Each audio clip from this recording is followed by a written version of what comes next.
الله أكبر الله أكبر لا إله إلا الله والله أكبر الله أكبر ولله الحمد. إن الحمد لله نحمده ونستعينه ونستغفره ونعوذ بالله من شرور أنفسنا ومن سيئات أعمالنا. من يهده الله فلا مضل له ومن يضلل فلا هادي له.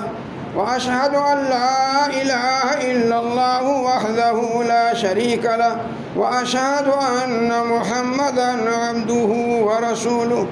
يا أيها الذين آمنوا اتقوا الله حق تقاته ولا تموتن إلا وأنتم مسلمون.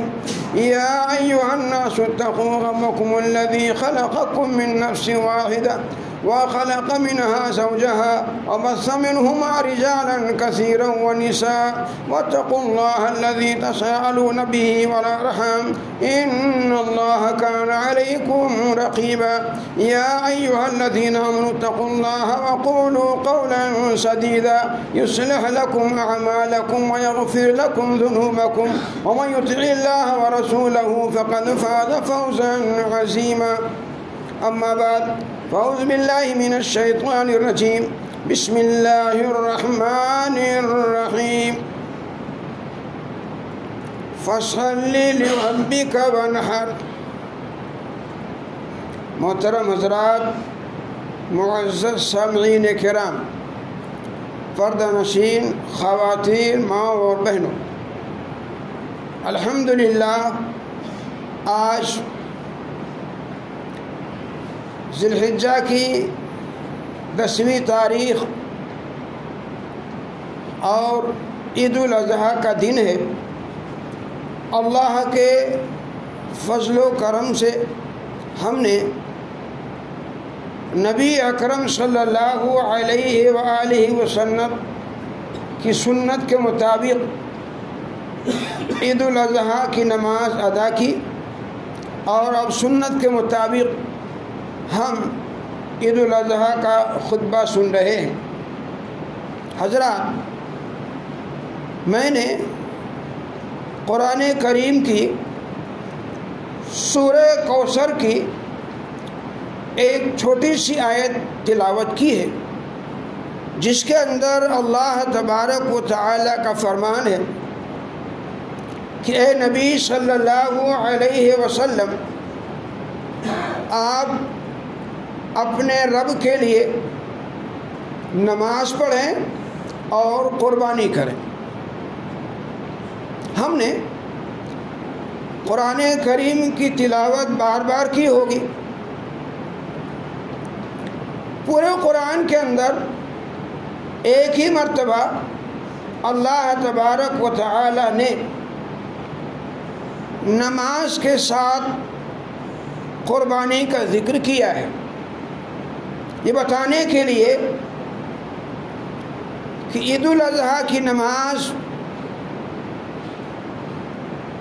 قربانی سے پہلے ہے۔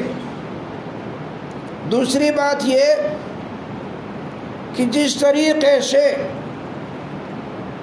نماز صرف اور صرف اللہ کے لیے ادا کی جاتی ہے، اسی طریقے سے قربانی بھی صرف اور صرف اللہ تبارک و تعالی کے لیے کی جاتی ہے۔ ہم قربانی کی جو دعا پڑھتے ہیں،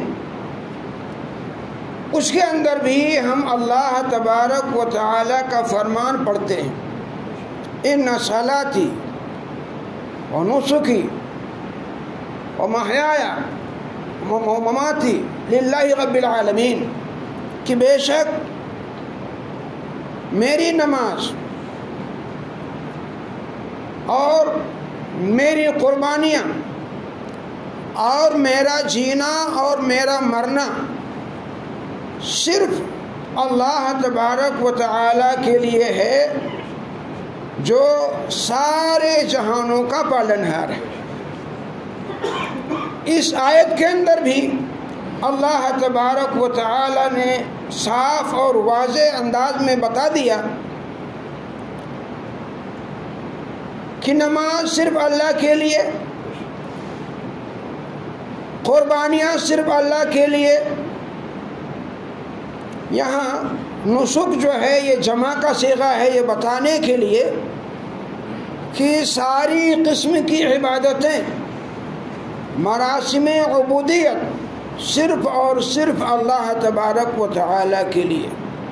اور پھر میری زندگی اور میری موت، یعنی میرا جینا اور مرنا، یہ سب اللہ کے لیے. اسی لیے خطبہ مسنونہ کے اندر کیا پڑھتے ہیں کہ ایمان والو تم اللہ تبارک و تعالی سے ڈرو، اور ایسی حالت میں تمہارے موت واقع آئے جب تم مسلمان ہو، یعنی اپنے آپ کو ہر وقت مسلمان بنا کر کے رکھو. مسلمان کیا ہے، کون ہے؟ ابراہیم علیہ السلام کو اللہ تبارک و تعالی نے حکم دیا اسلم، کہ ابراہیم تم اسلام لے آؤ، یعنی مسلم بن جاؤ. مسلم کا مطلب کیا ہوتا ہے؟ عربی کے اندر مسلم لغت کے اعتبار سے، ڈکشنری کے اعتبار سے اس اونٹ کو کہا جاتا ہے جس کے ناک کے اندر نکیل ڈلی ہوئی ہو اور اس کی رسی اس کا مالک پکڑے ہوئے ہو. کیا مطلب ہوا؟ ہم مسلم ہیں، یعنی ہم اللہ اور اس کے رسول صلی اللہ علیہ وآلہ وسلم کے فرمان کے تابع ہیں. ہم قرآن اور حدیث کے خلاف، اللہ اور اس کے رسول صلی اللہ علیہ وسلم کے فرمان کے خلاف ایک قدم بھی نہ آگے بڑھ سکتے ہیں اور نہ پیچھے کھینچ سکتے ہیں. یہ ہے مسلمان. تو الغرض بات کہاں سے شروع کی گئی تھی کہ اے نبی صلی اللہ علیہ وآلہ وسلم، آپ اپنے رب کے لیے نماز پڑھیں اور قربانی کریں. الحمدللہ عید الاضحیٰ کی نماز اور خطبہ سننے کے بعد ہم لوگ انشاءاللہ اپنی اپنی قربانیاں اللہ تبارک و تعالی کی بارگاہ میں پیش کریں. ایک اہم ترین بات آپ کے سامنے بیان کروں، وہ یہ کہ قربانی کی تاریخ اتنی ہی قدیم اور پرانی ہے جتنی تاریخ انسان کی پرانی ہے. یعنی جب تک انسان جہاں سے شروعات اس کی ہوئی ہے وہیں سے اللہ تبارک و تعالی نے قربانی شروع کی ہے. کہو گے صاحب یہ کہاں سے بات آئی؟ ہاں، انسان کی جتنی تاریخ پرانی ہے اتنی ہی پرانی تاریخ قربانی کی بھی ہے. آپ سورہ مائدہ کی تلاوت کریں، اس کے اندر اللہ تبارک و تعالی کا فرمان ہے کہ محمد صلی اللہ علیہ وآلہ وسلم آپ آدم کے 2 بیٹوں کا واقعہ بیان کر دیں جن دونوں نے اپنی اپنی قربانیاں پیش کی تھیں. یہ تاریخ کے اندر پہلی قربانی تھی جو آدم علیہ السلام کے 2 بیٹوں نے پیش کی تھی. ایک کا نام حابیل تھا اور دوسرے کا نام قابیل تھا. ہمارے استاد بڑے پیارے انداز میں سمجھاتے تھے کہ انسان کنفیوز ہو جاتا ہے کہ حابیل نے قتل کیا تھا کہ قابیل نے قتل کیا تھا. تو کہا کہ قابیل قاتل یعنی یہ سمجھنا آسانی ہو گیا کہ جس نے قتل کیا تھا وہ حابیل نہیں تھا بلکہ وہ جو ہے قابیل تھا. تو الغرض آدم علیہ السلام کے فرمان کے مطابق، اللہ کے حکم کے مطابق دونوں نے اپنی اپنی قربانیاں پیش کی، اور اس وقت قربانی کی قبولیت کا انداز یہ تھا کہ آسمان سے آگ آتی تھی اور وہ قربانی کو کھا جاتی تھی. دونوں نے اپنی قربانی مینا کے مقام کے اوپر پیش کی، اور حابیل کی قربانی قبول ہو گئی اور قابیل کی قربانی قبول نہیں ہوئی.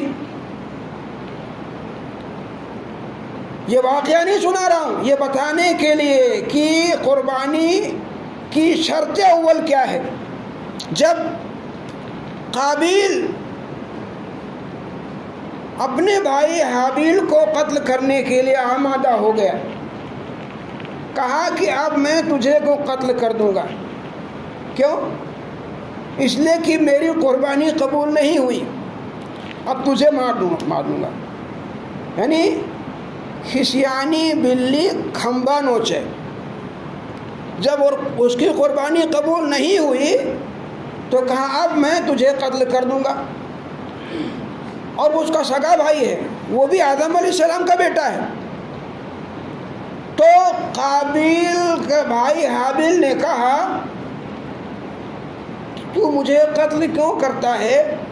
انما یتقبل اللہ من المتقین، کہ بے شک اللہ تبارک و تعالی متقیوں کی ہی قربانی قبول کرتا ہے. یہ پوائنٹ بتانے کے لیے میں نے یہ واقعہ بیان کیا تھا کہ جس طریقے سے قربانی کی تاریخ قدیم ہے، انسانیت کی تاریخ کے ساتھ ساتھ وہی شرط اول بھی موجود ہے قربانی کی قبولیت کے لیے. وہ کیا ہے؟ تقوی. اگر تقوی نہیں ہے، دل کے اندر خلوص نہیں ہے، تو وہ قربانی اللہ تبارک و تعالی کے یہاں قابل قبول نہیں ہے.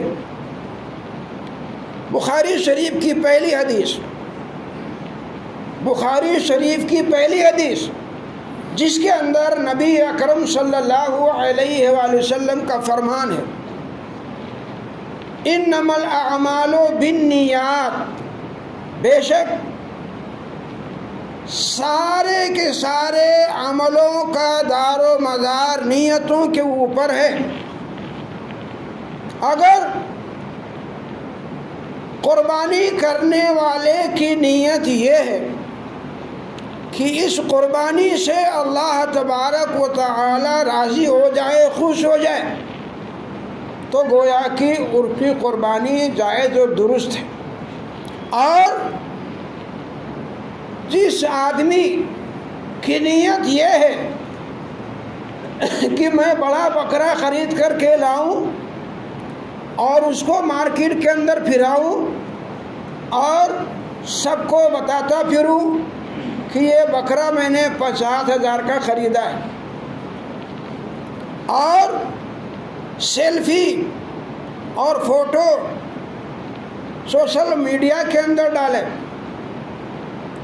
اسی کو تو ریا اور نمود اور دکھاوا ہے جو اللہ تبارک و تعالی کو پسند نہیں. آئیے اس کی وضاحت کے لیے سورہ حج کی ایک آیت کو لے لیتے ہیں. زمانے جاہلیت کے اندر مشرکین کا ایک باطل عقیدہ کیا تھا کہ جب وہ کوئی جانور ذبح کرتے تھے نظر کے لیے تو اس ذبیحہ کے خون میں سے اپنا ہاتھ ڈبو لیتے تھے اور پھر جو ہے اس خون کا پنجہ وہ کعبۃ اللہ کی دیوار پہ لگا دیتے تھے، اور عقیدہ کیا تھا کہ یہ ہم نے قربانی کے جانور کا خون کعبۃ اللہ سے لگا دیا ہے، اب میری قربانی قبول ہو جائے گی۔ ان کا باطل عقیدہ تھا، اور اللہ تبارک و تعالی نے ان کے باطل عقیدے کی تردید کے لیے ہی سورہ حج کی یہ آیت نازل کی۔ وہ کیا ہے؟ لَن يَنَالَ اللَّهَ لُحُومُهَا وَلَا دِمَاؤُهَا وَلَكِنْ يَنَالُهُ التَّقْوَى مِنْكُمْ، کہ اللہ تبارک و تعالی کو نہ تو تمہارے جانوروں کا خون پہنچتا ہے، نہ ہی اس کا گوشت پہنچتا ہے، بلکہ تمہارا تقوی اللہ تبارک و تعالی کے یہاں پہنچتا ہے۔ خون کتنا بہہ نکلا، گوشت کتنا نکلا، یہ اللہ تبارک و تعالی کو مطلوب نہیں ہے۔ مطلوب یہ ہے کہ قربانی کرنے والے کے دل کے اندر تقوی اور پرہیزگاری کتنی ہے۔ اس لیے قربانی صرف اور صرف اللہ تبارک و تعالی کے لیے کی جائے، اور نیت خالص ہو کہ اللہ تبارک و تعالی راضی اور خوش ہو جائے گا، اور کسی بھی طریقے کا کوئی دکھاوا، ریا و نمود اور شہرت نہ ہو۔ اور یہیں پہ ایک اپیل بھی کروں گا کہ ہم کسی بھی اپنے جانور کا فوٹو، یا یہ کہ اپنے قربانی کرتے ہوئے کسی وقت کا فوٹو، یا یہ کہ سیلفی کسی بھی سوشل میڈیا کے اندر نہ ڈالیں۔ یہ حالات کے پیش نظر بھی ہے اور شریعت کے مطابق بھی، اس لیے کہ ہم قربانی اللہ کے لیے کر رہے ہیں، سوشل میڈیا کے اندر سب کو دکھانے کے لیے نہیں۔ یہاں ایک خاص بات پیش نظر رکھنا چاہیے کہ قربانی جب ہم کرتے ہیں تو ہم کو بکرے کو کس طریقے سے ذبح کرنا چاہیے، اس کے لیے کئی ایک دعائیں جو ہے قربانی کے لیے آتی ہیں، اور اس کے اندر جو بخاری شریف کی سب سے اہم ترین حدیث ہے وہ یہ کہ صحابی بیان کرتے ہیں کہ جب نبی اکرم صلی اللہ علیہ وآلہ وسلم نے قربانی پیش کی تو سما و کبرا، یعنی اللہ تبارک و تعالی کا نام لیا اور یہ کہ اللہ کی کبریائی بیان کی، بسم اللہ واللہ اکبر پڑھ کر کے ذبح کر دیں، اور پھر اللہم تقبل منی ومن اہل بیتی، یہ دعا پڑھنے قربانی ہو گئی۔ اب ذبح کرتے وقت اس چیز کا احتیاط رکھنا چاہیے کہ ہم قربانی کریں تو جانور کی پوری نسیں کاٹ دیں، صرف آخری رگ جو ہے جو اس میں جسم کے ساتھ سر کے ساتھ لگی رہتی اس کو چھوڑ دیں۔ اس کا فائدہ کیا ہوتا ہے کہ جب ہم قربانی کرتے ہیں تو اس وقت جو شہ رگ کاٹتے ہیں جس سے پورا خون بہ نکلتا ہے، اور یہ کہ یہ یقین ہو جاتا ہے کہ ہمارا ذبیحہ اب ذبح ہو چکا ہے۔ بہت سارے لوگ پوری نس کاٹنے کے بجائے تو اسی تلکتا رہتا ہے بکر۔ ایک بات یہیں پہ خاص نقطہ جو اس پوائنٹ کو بیان کرنے کا مقصد ہے وہ یہ، خاص طور سے اس کو دھیان رکھیں، ذبیحہ اور جھٹکا دونوں کے اندر زمین اور آسمان کا فرق ہے۔ جھٹکا کا مطلب کیا ہوتا ہے کہ آپ یہ موقع ہے، اس کے بعد پھر یہ موقع سننے کو نہیں ملے گا۔ جھٹکا کا مطلب کیا ہوتا ہے کہ اب ایک جھٹکے سے آپ جب اس کی گردن کو الگ کر دیتے ہیں تو گویا کہ اب اس جھٹکے اور شوٹ کی وجہ سے اس کا خون اندر کے اندر رہ جاتا ہے، اور وہ خون جو باہر نکلنا چاہیے، جس کو دم مسفوح کہتے ہیں، وہ گوشت کے اندر شامل ہو جاتا ہے، اور جو بیماریاں ہیں وہ گوشت کے اندر رہ جاتی ہیں۔ اور جب آپ ذبح کرتے ہیں تو دھیرے دھیرے پورا کا پورا جسم کا خون جو ہے وہ نکل جاتا ہے اور گوشت بالکل فریش ہو جاتا ہے۔ اور یہ ہماری بات نہیں ہے، شریعت کے ساتھ ساتھ سائنس نے اس کو ریسرچ کیا، اور ایک ہی قد کاٹھی کے دو بکروں کو لایا گیا، ایک کو ذبح کیا گیا اور دوسرے کو جھٹکے سے قتل کر دیا گیا، تو جس کو جھٹکے سے قتل کیا اس کا خون برائے نام نکلا، اور جس کو ذبح کیا گیا تھا اس کے جسم سے بہت سارا خون جو تھا وہ سب نکل گیا۔ اس لیے اس بات کو پیش نظر رکھیں کہ قربانی احتیاط کی کریں، اور نہ تو ہم جھٹکے کا طریقہ اختیار کریں اور نہ کسی کو یہ جھٹکا بتائیں، اور نہ ہی اس قسم کا گوشت آپ کھائیں۔ ابھی یہ مشینری دور ہے، بہت سارے لوگ، بڑی بڑی فیکٹریاں ہیں، اس کے اندر ذبح کے بجائے جھٹکے کا طریقہ چل رہا ہے۔ ہمارے لیے، مسلمانوں کے لیے جائز اور درست نہیں ہے۔ خواہ آپ بکرا ذبح کریں یا چھوٹی سی مرغی کیوں نہ ذبح کریں، آپ کو شریعت کے مطابق ذبح کرنے کا ہے۔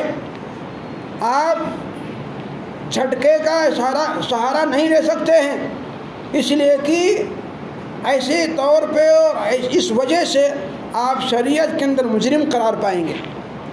الغرض بات کہاں سے شروع ہو گئی تھی کہ یہ قربانی جو ہم پیش کرنے والے ہیں، یہ قربانی اللہ تبارک و تعالی کے لیے کریں، کسی قسم کا کوئی دکھاوا اور نمود نہ ہو، اور یہ کہ قربانی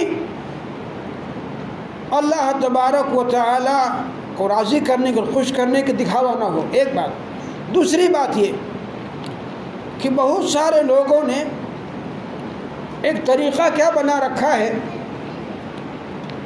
کہ عورتوں کو عیدگاہ کے اندر نہیں لے جاؤ۔ اس موقع پر بتانا یہ ضروری ہے، آج صرف ہندوستان کے اندر نہیں بلکہ دنیا کے اندر نوجوانوں کے اندر بے راہ روی عام ہو رہی ہے، اور خاص کر کے نوجوان لڑکیوں کے اندر، عورتوں کے اندر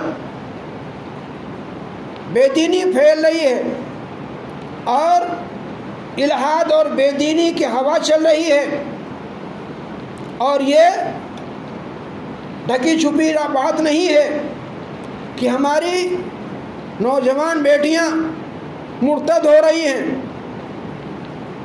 دین سے پھر رہی ہیں۔ یہ سب کچھ ہم اپنی آنکھوں سے دیکھ رہے ہیں۔ اس کی وجہ کیا ہے کہ ہم نے مسجد کا دروازہ عورتوں کے لیے بند کر دیا، ہم نے عیدگاہ کا دروازہ عورتوں کے لیے بند کیا۔ اب نتیجہ کیا نکلا؟ جب دین کی باتیں ان تک نہیں پہنچیں گی، شریعت کی باتیں ان کے پاس میں نہیں آئیں گی، تو وہ دین سے دوری ان کے اندر پیدا ہو جائے گی۔ اسی لیے نبی اکرم صلی اللہ علیہ وآلہ وسلم کا فرمان ہے کہ اپنی عورتوں کو مسجد میں جانے سے نہ روکو۔ یہ ہماری اور آپ کی بات نہیں ہے، نبی اکرم صلی اللہ علیہ وسلم کا فرمان ہے، لا تمنعوا اماء اللہ مساجد اللہ، کہ اللہ تبارک و تعالیٰ کی بندیوں کو اللہ کی مسجدوں سے نہ روکو۔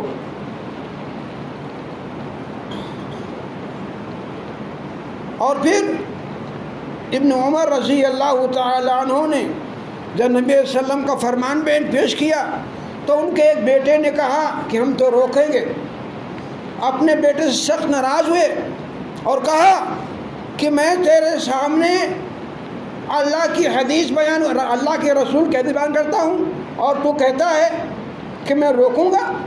سخت ناراض ہوئے۔ تو معلوم یہ ہوا کہ اگر عورتیں مسجد کے اندر آنا چاہتی ہیں تو آپ ان کو روکو مت، یہ تو مسجد کی بات ہے۔ اور عیدگاہ کے اندر تو عورتوں کو لانا تاکیدی حکم ہے۔ بخاری شریف کی حدیث جس کے اندر مشہور صحابیہ، بزرگ صحابیہ ام عطیہ رضی اللہ تعالی عنہ وہ خود بیان کرتی ہیں کہ نبی اکرم صلی اللہ علیہ وسلم نے فرمایا کہ ہم عورتوں کو عیدگاہ کے اندر لے جائیں، اور خود فرمایا کہ ہم کنواری لڑکیوں کو، حتیٰ کہ حیض والی عورتوں کو عیدگاہ کے اندر لے جاتے تھے، اور آپ کا فرمان تھا کہ وہ مسلمانوں کی حیض والی عورتیں جو بھی MC پیریڈ کے اندر ہیں وہ بھی عیدگاہ میں جائیں، لیکن نماز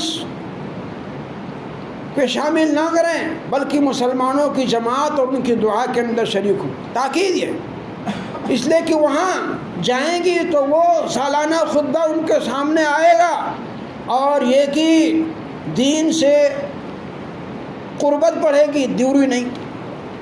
یہاں تک کہ جب آپ نے فرمایا کہ ہم میں سے کوئی بہن ایسی ہے کہ اس کے پاس میں بڑی چادر نہیں ہے تو کیا کرے، تو آپ نے یہ نہیں فرمایا کہ چادر نہیں ہے تو کوئی بات نہیں ہے، آپ نے فرمایا چاہیے کہ اس کو دوسری سہیلی اس کو اپنی چادر کے اندر چھپا لے، یعنی اگر ایکسٹرا ہے تو اس کو دے دے، اور اگر نہیں ہے تو اپنی بڑی چادر کے اندر اس کو چھپا کے لے جائے۔ یہ ہے آج عیدگاہ کا دروازہ عورتوں کے لیے بند کر دیا گیا، اور بہانہ کیا ہے کہ عورتوں کا عیدگاہ کے اندر، مسجد کے اندر جانا فتنہ ہے۔ یہ کتنی بڑی الحاد اور بے دینی کی بات ہے۔ بازار کے اندر بھیجنے کے لیے اور شادی بیاہ اور پارٹی کے اندر بھیجنے کے لیے آپ بخوشی بھیج دیتے ہیں، بلکہ فیشن کے سارے سامان دے کر کے بھیجتے ہیں، وہاں فتنہ نہیں۔ اور جہاں اللہ کے گھر کے اندر اللہ کے ذکر کے لیے آ رہے وہاں فتنہ نہیں ہے۔ یہ لوگوں نے جان بوجھ کر کے یہ اپنا الو سیدھا کرنے کے لیے عورتوں کو جاہل بنا کر کے رکھا ہے۔ جتنے جاہل رہیں گی اتنا ہی یہ پیٹ بھرو ملا لوگوں کا کام بنے گا۔ آپ دیکھیں گے کہ زیادہ شرک و بدعت عورتوں کے اندر ہے، اور الحاد بے دینی انہی کے اندر ہے۔ کیوں؟ اس لیے کہ ان کو دین سے دور رکھا گیا، مسجدوں کے اندر سے دور رکھا گیا۔ اس لیے ضرورت اس بات کی ہے کہ ہم اس موقع پر یہ تہیہ کریں کہ ہم اپنی عورتوں کو جو مسجد کے اندر آنا چاہیں ان کو منع نہ کریں، اور عید، بقرعید اور ایسے دینی اجتماعات کے اندر جہاں دین کی باتیں ہو ان پہ اپنی ماؤں بہنوں کو بھیجنے کی کوشش کریں۔ اور اسی طریقے سے سب سے بات یہ عالمی پیغام ہونا چاہیے، لوگ پہنچاؤ کہ ہمارے اندر جو سب سے بڑی کمی ہے وہ یہ کہ آج ہمارا خود کا اسکول نہیں ہے، ہمارا ہاسپٹل نہیں ہے، ہم اپنی عورتوں کو چاہتے ہیں کہ حجاب کے اندر رہیں، پردے کے اندر رہیں، لیکن ہم مخلوط اور ملی جلی تعلیم کے لیے اپنی بچیوں کو ایسے اسکولوں کے اندر بھیجتے ہیں جہاں لڑکوں لڑکیوں کا ملاپ ہوتا ہے۔ ہم ایسے ہاسپٹل کے اندر اپنی عورتوں کو مجبوراً داخل کرتے ہیں جہاں مرد ان کا علاج کرتے ہیں۔ اس لیے آج ضرورت اس بات کی ہے کہ ہم اپنے خود کے اسکول قائم کریں، اپنے خود کے ہاسپٹل بنائیں، اور یاد رکھیں آج دنیا کے اندر مسلمانوں کے اندر آج جتنا پیسہ ہے اس سے پہلے کبھی نہیں تھا۔ آج جتنی تعداد مسلمانوں کی آج ہے اس سے پہلے کبھی نہیں تھی، لیکن اس کے باوجود بھی آج ہم سے ذلیل ہوئے خوار ہیں۔ وجہ کیا ہے کہ ہم نے اس پیسے کا صحیح استعمال کرنا نہیں سیکھا۔ اس لیے ایسے موقع پر ہمیں اس چیز کو پیغام کو عام کرنا چاہیے کہ ہم جو ہے یہ اپنے گھر کے اندر ماحول دینی ماحول بنائیں، اور یہ کہ یہ تعلیم کے اندر ہم بڑھ چڑھ کر کے حصہ لیں، اور یہ کہ ہر رفائی کام کے اندر اور چیریٹی کے کاموں کے اندر بڑھ چڑھ کے حصہ لیں۔ اللہ تبارک و تعالیٰ سے دعا ہے رب العالمین ہمیں اور آپ کو سارے مسلمانوں کو قرآن کریم اور احادیث رسول صلی اللہ علیہ وسلم کے پڑھنے سننے سمجھنے، ان کے احکام اور قوانین کے مطابق زندگی بسر کرنے کی توفیق عطا فرمائے۔ دنیا کے اندر ہمارے بہت سارے مسلمان بھائی مارے جا رہے ہیں، ستائے جا رہے ہیں۔ اللہ تبارک و تعالیٰ ان کی مدد فرمائے۔ جو لوگ دین کے لیے لڑ رہے ہیں اللہ تعالیٰ ان کی مدد اور نصرت کرے، اور جو لوگ اللہ کے راستے میں مارے گئے ہیں اللہ تعالیٰ ان کی مغفرت فرمائے۔ ہم میں سے جو بیمار ہیں اللہ تعالیٰ ان کو شفا عطا فرمائے، جو مقروض ہیں اللہ تبارک و تعالیٰ ان کے قرض کی ادائیگی کا اسباب پیدا فرمائے، اور ہم جو قربانی پیش کرنے والے ہیں اللہ تبارک و تعالیٰ ہماری اس قربانی کے اندر ہمارے اندر خلوص، تقوی اور پرہیزگاری پیدا فرمائے، اور اللہ تبارک و تعالی ہماری چھوٹی موٹی قربانیوں کو اللہ تعالی قبول فرمائے۔ آمین۔ وآخر دعوانا الحمدللہ رب العالمین۔ اور اب